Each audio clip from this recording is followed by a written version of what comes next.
what key economic or trade-related cases do you believe the Supreme Court is going to address this session? And tell me why you think that perhaps they're more significant than things the High Court has had to deal with in the past. Yeah, so I think the major one is a case that we expect to hear in November, where the court will decide if the president can use the International Emergency Economic Powers Act to impose tariffs. We know that a federal court ruled that the Trump emergency tariffs exceeded IEEPA authority, and I think this is really the most significant case that we'll be hearing this term. Yeah, that could have very long-lasting repercussions and also kind of undo everything we've seen so far over the past 6 months. And Trump has basically redefined how the U.S. president deals with so much, from the tariffs to the National Guard and a whole lot more. How may the court's rulings on tariffs or trade policy shape the balance of power between Congress and the White House? Yeah, it's quite significant. If they rule in favor of the executive branch, I think that things will obviously continue to be unstable, unpredictable. There's certainly a clash right now between Congress and the executive authority about who has control over this. And I think the court's ruling will be really telling as to what that impact will be, and it has significant consequences moving forward. You know, Steffi, I think you touched on something that's incredibly important. If you look at what the High Court has done so far, and given its current makeup, and the fact that this conservative court has sided on so many occasions so far with the Trump administration, what do you believe experts are expecting in terms of how far that it could go in expanding or limiting presidential powers?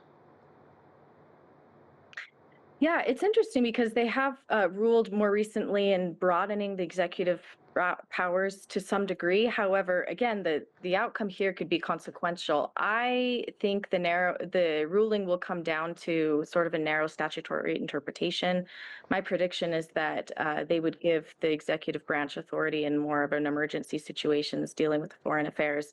But to maintain the status quo in the executive branch is very consequential, and I don't know that we stay there, so we'll see where it goes. Yeah, really, for people outside the United States, let's talk about why debates over presidential power matter and what they could very well signal about America's political direction. The United States has always prided itself on division of powers and the three distinct branches, and right now Trump has blurred all the lines. He has, yeah, and because of that, I think it's really impacted the predictability of the U.S. as a global partner. Right now, it certainly has impacted our trade relations, the predictability. I think if those tariffs are removed, we become a more predictable partner, and it just impacts the international relationships that we have. You know, Steffi, I think, again, a very key point, because if you listen to what everybody has said, other nations, businesses within the United States, they're looking for some kind of sign. Can we get somewhere in a predictable fashion? People don't know how to plan for their future. Even the Federal Reserve has been very difficult for it to decide how it's going to move on interest rates. So in practical terms, these decisions, what are they going to mean for American business workers, consumers, and especially for international trade partners who are very frustrated with the way Trump has moved forward? And of course, we've all heard that phrase that came out of Wall Street, taco, Trump will always cave in. Sure. I mean, certainly for global partners, this impacts our global supply chain stability. But for consumers, it's even more significant. These tariffs have made products more expensive, and consumers are really the ones that have taken the hit on that.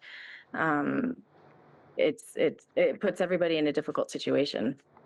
Let's talk about the potential impact that the government shutdown could very well have on the Supreme Court's schedule, because everybody looks forward to the first Tuesday in October to begin kickoff, and so many important items as always on the docket.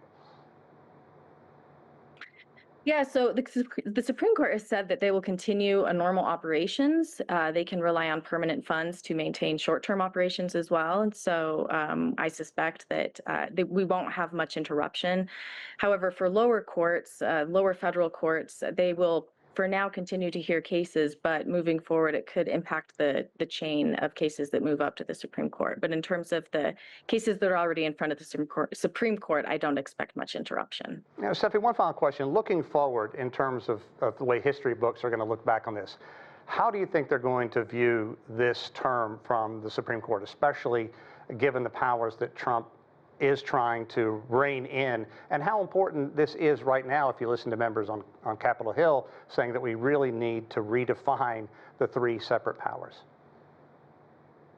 Yeah, I think the term will be viewed as nothing short of historic. We've had several very interesting and critical cases that have been heard by the Supreme Court. And again, as you state, we're addressing very interesting critical questions about the balance of powers, and the rulings that we get from the Supreme Court will have a generational impact. Oh, indeed. Stephanie Pitcher, thank you so much for your insight. We really appreciate you taking time. Thanks for having me.